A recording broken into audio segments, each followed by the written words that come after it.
7. Israel recebe a lei. Logo depois de se acamparem no Sinai, Moisés foi chamado à montanha a encontrar-se com Deus. Sozinho, subiu a íngreme e áspera vereda e aproximou-se da nuvem que assinalava o lugar da presença de Jeová.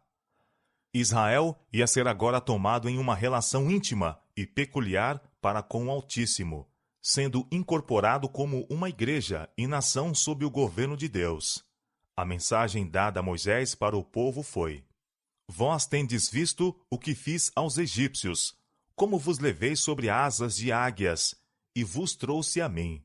Agora, pois, se diligentemente ouvirdes a minha voz, e guardardes o meu concerto, então sereis a minha propriedade peculiar, dentre todos os povos, porque toda a terra é minha, e vós me sereis um reino sacerdotal, e o povo santo.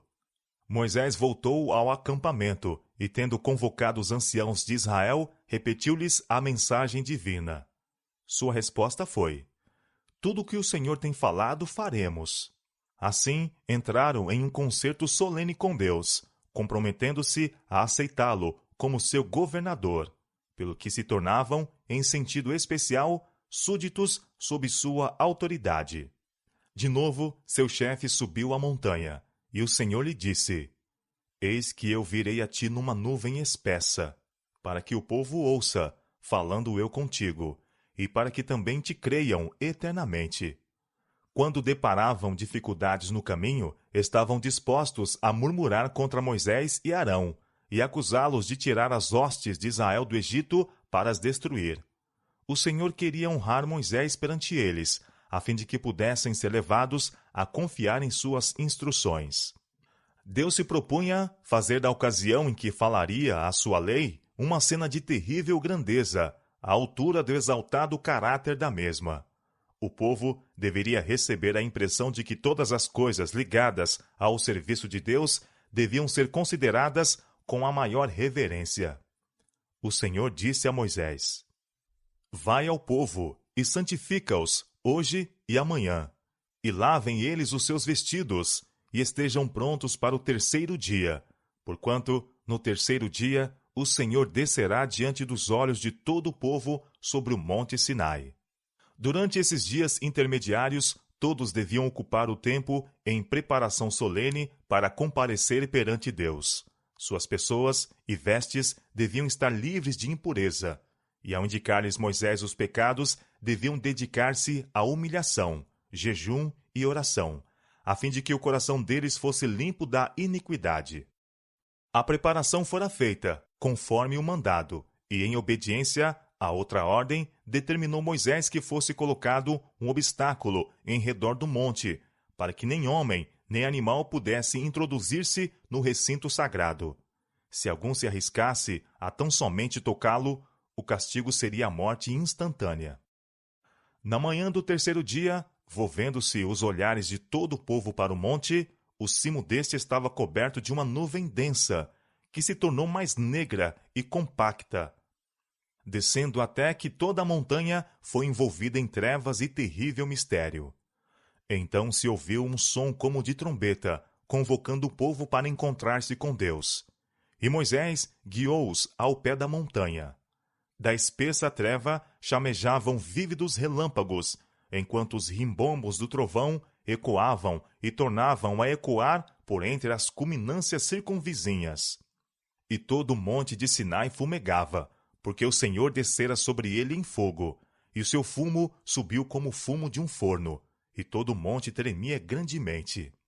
A glória do Senhor era como fogo devorador no cume do monte, à vista da multidão congregada. E o sonido da buzina ia crescendo em grande maneira.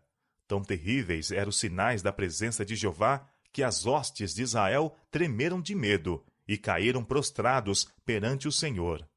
Mesmo Moisés exclamou: Estou todo assombrado e tremendo. Hebreus capítulo 12, verso 21. E então cessaram os trovões. Não mais se ouviu a trombeta. A terra ficou calada.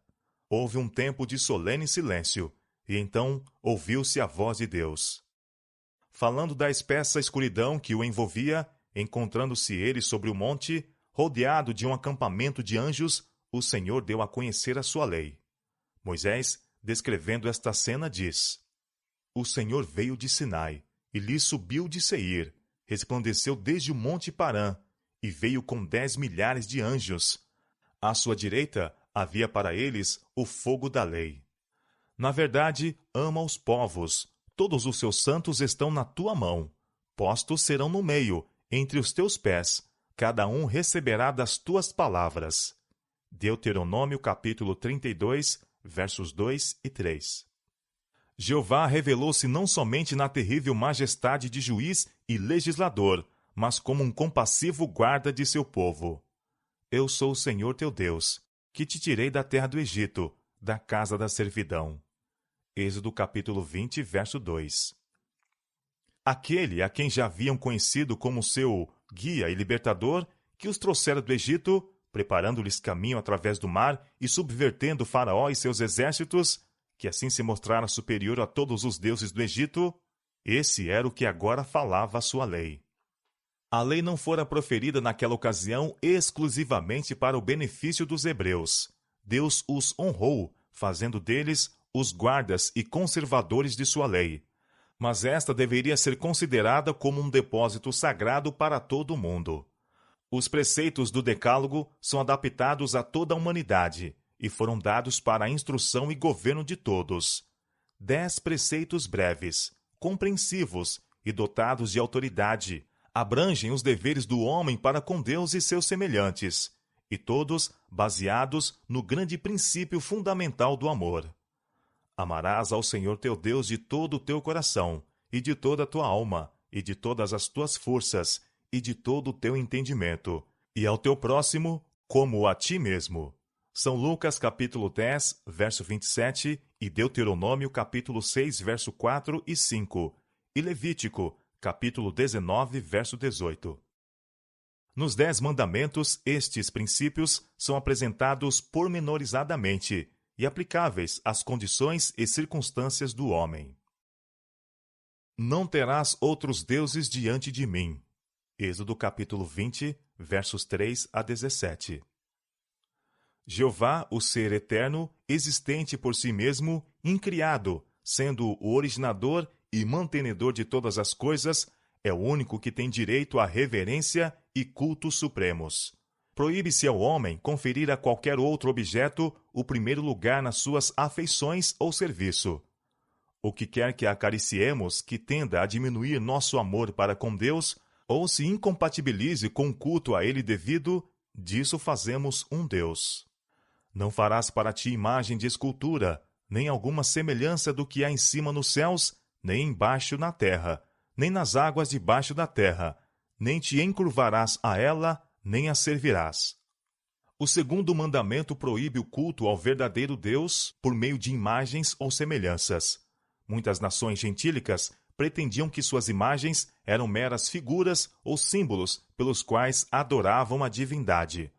Mas Deus declarou que tal culto é pecado. A tentativa de representar o Eterno por meio de objetos materiais rebaixaria a concepção do homem acerca de Deus.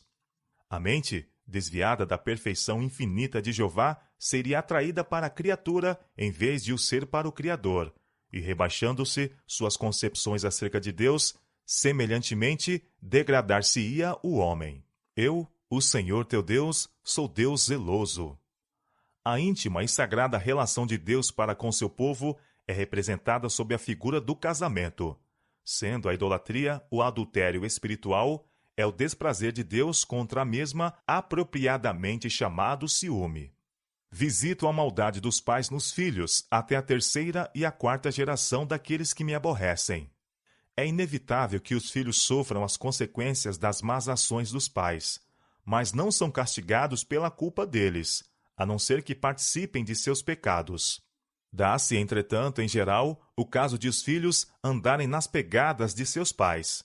Por herança e exemplo, os filhos se tornam participantes do pecado do pai. Más tendências, apetites pervertidos e moral vil, assim como enfermidades físicas e degeneração, são transmitidos como um legado de pai a filho, até a 3ª e 4ª geração. Esta terrível verdade devia ter uma força solene para restringir os homens de seguirem uma conduta de pecado. Faço misericórdia em milhares aos que me amam e guardam os meus mandamentos. Proibindo o culto aos falsos deuses, o segundo mandamento envolve a ordem de adorar o verdadeiro Deus. E aos que são fiéis em seu serviço, promete-se a misericórdia, não meramente à terceira e quarta geração, como é ameaçada a ira contra os que o aborrecem, mas a milhares de gerações. Não tomarás o nome do Senhor teu Deus em vão, porque o Senhor